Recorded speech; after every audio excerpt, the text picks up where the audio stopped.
Churachandpur level issue sida amu koi Mizo Integration Council sem level from da koi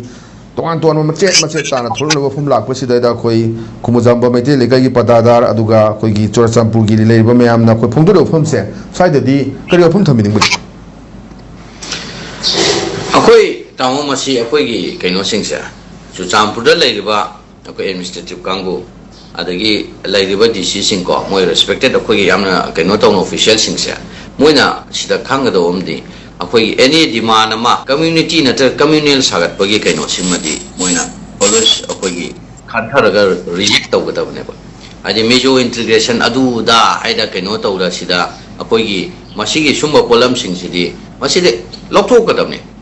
paibo pairoidabne ba akoi gi moina hairebe thangalibsia jesi oigara karigara masigi side maside sugya yaroida potni hairega masi way forward akoi moi paper sing du kaino tawroi da thabang ngakane Churachandpur da suk kuina akoi lairiba iraicha sing sina taraga magi hongnafam kori nawfam ji pumaga adigi mapa mapu haktaktagi lairaga yum saduna magi hingma ngamnaba akoi gi thabak thoram yamam pangthoga Churachandpur sida laaga lairiba koi iraicha sing sibu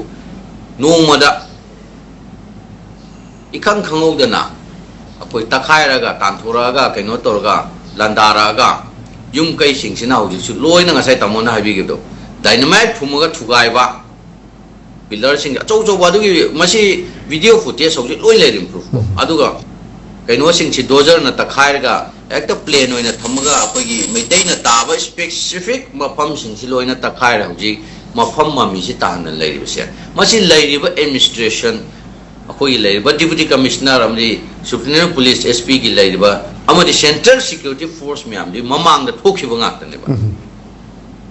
ado adumba kaino to bo matum da law against chatpa akoi gi kaino sida moina action natraga moi gi tawkhriba kaino singdu adu oina lokhat pi gadamne sida Mizo integration natraga